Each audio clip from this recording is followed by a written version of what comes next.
SpaceX के founder Elon Musk, इनको कौन नहीं जानता। इलॉन मस्क ने अपनी लाइफ में कभी हार नहीं माना, हमेशा अपने दिल की सुनी और हर बार जीते। लेकिन हम लोगों में से कितने लोग हैं जो कुछ स्टार्ट करते हैं और उसमें जीत जाते हैं? शायद 1% से भी कम लोग होंगे। आखिर ऐसा क्यों होता है? क्यों इलॉन मस्क जैसे लोग बड़े से बड़ा चीज सोचकर उसको पूरा कर लेते हैं और हम ही लोग पीछे रह जाते हैं? उनकी सोच और हमारी सोच में आखिर क्या फर्क है? इलॉन मस्क किस तरह से सोचते हैं जो आज वो दुनिया के सबसे अमीर आदमी हैं? इलॉन मस्क ने अपने कई इंटरव्यूज और स्पीच में बताया है कि वो किस तरह से सोचते हैं, लेकिन उनकी स्पीच इंग्लिश में होने के कारण हम में से कई लोग उनकी बातों को अच्छे से समझ नहीं पाते और वही पुरानी जिंदगी में अटक कर रह जाते हैं। अगर एक बार आप उनकी बातों को सुन लेंगे तो आपको समझ आ जाएगा कि आप में क्या कमी है। तो अब आपका ज्यादा टाइम ना लेते हुए इलॉन मस्क की उन बातों को आपके तक हिंदी में लाने की कोशिश रहेगी मेरी। इस वीडियो में मैंने इलॉन मस्क के इंग्लिश स्पीच को हिंदी में डब किया है ताकि ज्यादातर लोगों के पास इलॉन मस्क की बातें पहुंच जाए। वीडियो में आवाज मेरी है पर शब्द इलॉन मस्क के हैं, तो कृपया ध्यान से सुने। जब मेरा भाई और मैं अपनी पहली कंपनी शुरू कर रहे थे तो हमने अपार्टमेंट लेने के बजाय एक छोटा सा ऑफिस किराए पर लिया। हम वहीं सोते थे, सोफे पर, नहाने के लिए YMCA जाया करते थे। हम इतने तंग हाल में थे कि हमारे पास सिर्फ एक ही कंप्यूटर था। दिन में वेबसाइट चलती थी और रात भर में कोडिंग करता था, हफ्ते के 7 दिन, हर वक्त, बिना रुके। और उस समय मेरी एक गर्लफ्रेंड भी थी, लेकिन अगर उसको मेरे साथ रहना था तो उसे भी ऑफिस में ही सोना पड़ता था। मैं कठोर मेहनत करता था, हर जागते हुए घंटे। और मैं आपसे भी यही कहूंगा, अगर आप कोई कंपनी शुरू कर रहे हैं तो हर एक सेकंड इसमें झोंक दो। आपको आसान सी गणित समझाता हूँ। अगर कोई और 50 घंटे काम कर रहा है और आप 100 घंटे, तो आप एक साल में उससे 2 गुना आगे निकल जाओगे। टेस्ला एक समय पर बर्बादी के कगार पर थी। मॉडल 3 के प्रोडक्शन में इतनी दिक्कतें थी कि कंपनी लगातार पैसे गंवा रही थी। अगर हमने इन समस्याओं को बहुत ही कम समय में हल नहीं किया होता तो आज टेस्ला खत्म हो जाती। मैंने 22 घंटे तक काम किया, हफ्ते के 7 दिन। मैं फैक्ट्री में ही सोता था। Paint shop, general assembly, body shop, मैंने हर जगह काम किया।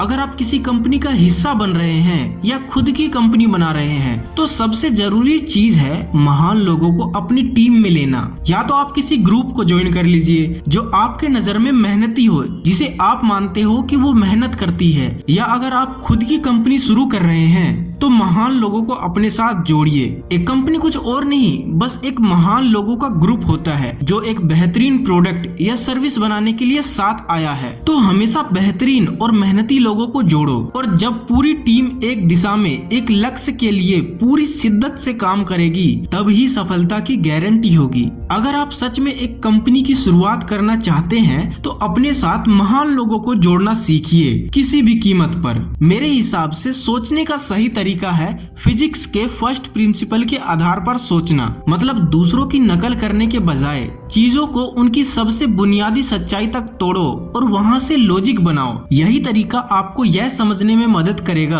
कि आप जो कर रहे हैं वाकई में वो सही है या सिर्फ इसलिए किया जा रहा है क्योंकि बाकी सब कर रहे हैं। अगर आप कुछ नया करना चाहते हैं तो ये सबसे अच्छा तरीका है सोचने का। ये सोचने का तरीका सबसे पहले फिजिसिस्ट लोगों ने इस्तेमाल किया था, जहां इन लोगों ने क्वांटम मैकेनिक्स जैसी अजीब चीजों को समझने के लिए इसे अपनाया। यानी यह असंभव चीजों को संभव बनाने का सबसे ताकतवर तरीका है। सिर्फ दिखाना ही आधी जंग जीतना है। हार से मत डरिए, लेकिन साथ ही ख्याली पुलाव भी मत पकाइए। अगर कोई चीज वास्तव में काम नहीं कर रही तो खुद को धोखा मत दीजिए। अगर किसी चीज में महारत पानी है तो किताब पढ़िए, सीखिए, एक्सपेरिमेंट कीजिए। किसी भी नए फील्ड में घुसने से मत डरिए। मेरा ये मानना है कि साधारण लोग भी असाधारण बनना खुद के लिए चुन सकते हैं। लोगों को यह चुनने की आजादी है कि वे सिर्फ भीड़ का हिस्सा बनेंगे या कुछ बड़ा करेंगे। आपको वही नहीं करना जो आपके माता पिता या समाज ने सिखाया है। अगर आप दूसरों के लिए कुछ मूल्यवान बना रहे हैं तो आपका काम अच्छा है। हर चीज को दुनिया बदलने की जरूरत नहीं है, लेकिन अगर यह किसी के लिए लिए फायदेमंद है तो यह मायने रखती है। सवाल यह नहीं है कि आप क्या करना चाहते हैं, सवाल यह है कि क्या आप खुद को धोखा दे रहे हैं। जोश और हकीकत के बीच में फर्क समझिए। अगर आप किसी निरर्थक सपने का पीछा कर रहे हैं तो आपको ईमानदारी से खुद को परखना होगा। यही सफल और असफल इंसान के बीच का सबसे बड़ा फर्क होता है। लॉन्ग टर्म ड्रीम जरूरी है, लेकिन शॉर्ट टर्म में बिल्स भी भरने पड़ते हैं। आपको कुछ अलग करने की मानसिकता रखनी होगी, लेकिन अलग तभी करें जब वह वाकई में बेहतर हो, सिर्फ अलग दिखने के लिए नहीं। अगर आप हर नए आइडिया को रिजेक्ट करते रहे तो लोग नए आइडिया देना ही बंद कर देंगे। जब आप नई चीजें आजमाएंगे तो कुछ फेल भी होंगी। अगर हर बार फेलियर पर दंड मिलेगा तो कोई नया करने की हिम्मत ही नहीं करेगा। मैं हार मानने में विश्वास नहीं रखता। अगर कोई चीज काम नहीं कर रही तो मैं उसे तब तक करता रहूंगा जब तक कि मैं या तो मर नहीं जाता या फिर पूरी तरह से असक्षम ना हो जाऊं। यही जुनून, यही पागलपन आपको विजेता बनाता है। तुम्हें कॉलेज जाने की जरूरत नहीं है, सीखो, बस सीखो। आज के दौर में हर चीजें फ्री में उपलब्ध है। तुम जो भी सीखना चाहते हो वो सब इंटरनेट पर फ्री में मौजूद है। सवाल ये नहीं है कि तुम सीख सकते हो या नहीं, सवाल ये है कि क्या तुम सीखने के लिए खुद को झोंकने को तैयार हो। कॉलेज की एक वैल्यू जरूर है। कॉलेज ये साबित करता है कि तुम मेहनत कर सकते हो, बोरिंग और थकाऊ असाइनमेंट को भी खत्म कर सकते हो और अपनी जिम्मेदारियों को निभा सकते हो। लेकिन क्या सिर्फ इसी के लिए कॉलेज जरूरी है? अगर तुम्हें अपनी उम्र के लोगों के साथ थोड़ा वक्त बिताना है, कुछ सालों तक मजे लेने हैं, तो बेशक कॉलेज जाओ।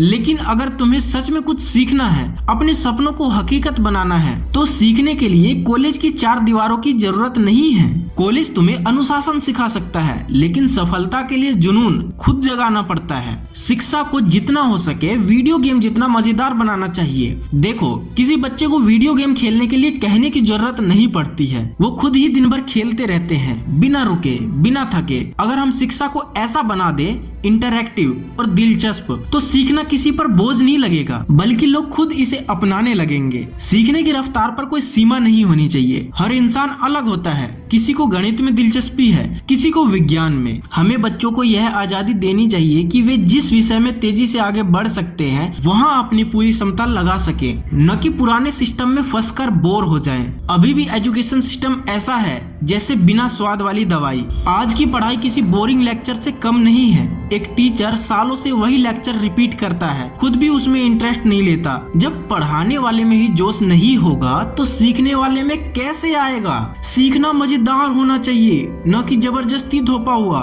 मुझे उम्मीद है ये वीडियो आपको जरूर पसंद आई होगी। नेक्स्ट वीडियो में स्टीव जॉब्स की थिंकिंग के ऊपर लाने वाला हूँ और वो वीडियो आपके और मेरी लाइफ का सबसे बेस्ट वीडियो होने वाला है, तो देखना मत भूलना। अगर इस वीडियो से आपकी जरा सी भी हेल्प हुई है तो वीडियो को लाइक जरूर कर देना और साथ ही चैनल को सब्सक्राइब जरूर कर लेना, मुझे इससे बहुत खुशी मिलेगी। अगर ये वीडियो आपको पसंद आई है तो आपको ये वीडियो भी जरूर पसंद आएगी, जिसमें कि मैंने दुनिया के सबसे बड़े बिलियनियर्स की स्टोरी बताई है, उनके सैक्रिफाइसेस बताए हैं और वो किस तरीके से सक्सेसफुल हुए, किस तरीके के परेशानियों से जूझे, वो सारी चीजें इसके अंदर बताई गई है। तो ये वीडियो देखना तो बिल्कुल मत भूलना।